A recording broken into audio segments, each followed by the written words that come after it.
আমি প্রথমেই প্রধানমন্ত্রীকে উদ্দেশ্য করে যেটা বলবো, আপনি শহীদ প্রেসিডেন্ট এবং সেনাপ্রধানের সন্তান।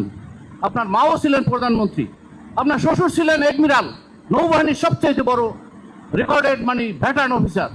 আপনার ওয়াইফ হয়েছেন বিশ্বের শ্রেষ্ঠ কার্ডিওলজিস্টের একজন, আপনার মেয়ে হয়েছেন ব্যারিস্টার।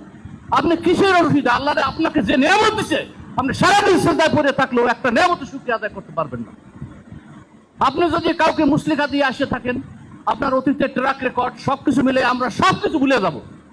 বিরোধী দলের সাথে পরামর্শ করে সুন্দরভাবে জাতির স্বার্থে যা করা দরকার তাই করেন। আমি কোরআনের একটা আয়াত শুনাই আপনাদেরকে, সূরা আরাফের 96 নম্বর আয়াত, ওয়ালাউ আন্না আহলাল কুরআ আমানু লাফাতাহনা আলাইহিম বারাকাতুম মিনাস সামাই ওয়াল আরদ। আল্লাহ রাব্বুল আলামিন বলেন, কোন জনপদের মানুষ যখন আমাকে ভয় করে, আমি অবশ্যই আসমান জমিনের বরকতের সব দরজা খুলে দেব। এটা ইন্ডিয়ানে দিছে আপনাকে, এসে আপনার আফগানিস্তানে সোনার খনি, হীরার খনি, রূপার খনি, তেলের খনি, আল্লাহ যা দেন এমন কিছু নাই, ওটা আল্লাহ আমাদেরকেও দিবে। আল্লাহ আমাদেরকেও নিউক্লিয়ার পাওয়ারের অধিকারী করবে। আমরা এই দেশ চালাবো, আমরা কাকে ভয় করি? ইন্ডিয়ার প্রাইম মিনিস্টার, ডিফেন্স মিনিস্টার নেপালের কাছে হাত জোর করে ক্ষমা চাইছে একটা দেশের কাছে। আমাদের কোথাও দুর্বলতা? আমরা শুধু সস্তায় বিক্রি হই, আমরা দালালি করি।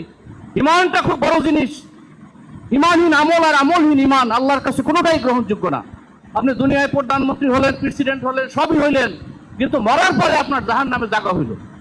আমরা লেন্দুর দর্জি, সেই মির্জাফর, এগুলো আমরা এদের ইতিহাস আমরা দেখছি। আপনারা মরার পরে তো আপনার আখিরাতকে নষ্ট করবেন, কেন আপনারা করেন? এখনই বিরোধী দলের সাথে বসেন, দেশকে সুন্দর মতো চালান। যোগ্য লোক যারা আছে, দেশপ্রেমিক আছে, আপনার আব্বার আদর্শের সাথে যারা মিল আছে তাদেরকে রাখেন। যেগুলা এই ঋণ খেলাপি আছে, অসৎ আছে, অবৈধ আছে, এই বিগত এক মাসে যে পারফরমেন্স আপনারা দেখাইছেন, হাসনাত আব্দুল্লাহর তো কাছাকাছিও আপনাদের মধ্যে একজন লোক নাই। আপনারা এখন যেটা করবেন, বিরোধী দলের সাথে মিশে ঐক্যবদ্ধভাবে দেশ পরিচালনা করেন। ইনশাআল্লাহ পৃথিবীর কোনো শক্তি নাই যে আমাদের সামনে দাঁড়ায়।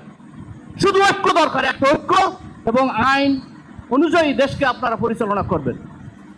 আর একটা কথা আমি বলবো, সশস্ত্র বাহিনীর যারা বড় বড় অফিসার আছেন, সেনাপ্রধানকেও আমি উদ্দেশ্য করব। আজকে সিভিলে তারা 6 মাস আগে 3টা প্রমোশন পাইয়া সবাই সবকিছু নিয়ে গেছে, এখন হান্টিং করেও কিছু পায় না কাউকে দেওয়ার মতো। আর সশস্ত্র বাহিনীর অফিসারদের ইউনুস গভর্নমেন্ট যেটা দিয়ে গেছে, সেটা 19 মাসে এখনো বাস্তবায়ন হয় নাই। এজন্য কিন্তু আপনাদের জবাবদিহি করতে হবে, মনে করেন না, সময় কিন্তু আসবে।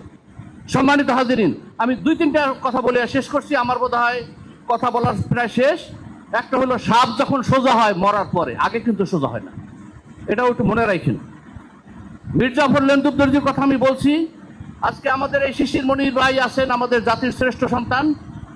আইন বিভাগে এই ধরনের রত্ন, আমার মনে হয় আমি সামনে কথা বলা উচিত না, এরকম আমাদের সবাইকে এরকম হইতে হবে, যার যার পরিবেশে।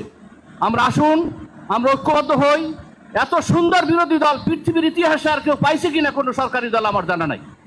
সুতরাং আসুন আমরা সবাই মিলে দেশটাকে গড়ি, ওয়াদা রক্ষা করি, মুনাফিকি পরিহার করি।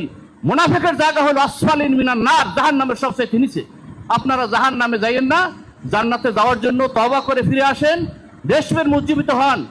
যেদিন আমরা বিরোধী দল শপথ নিল, সেদিন গণভোটের শপথ আপনারা নেন নাই। একটা চায়ের দোকানদার এসে বলে যেটা কাজটা কি করলো, মুনাফিকি কেন করলো, সবাই বোঝে আপনারা যে আকাম করছেন। সুতরাং আর করেন না, তওবা করে ফিরে আসেন। ওমা তৌফিক ইল্লা বিল্লাহ। আসসালামু আলাইকুম।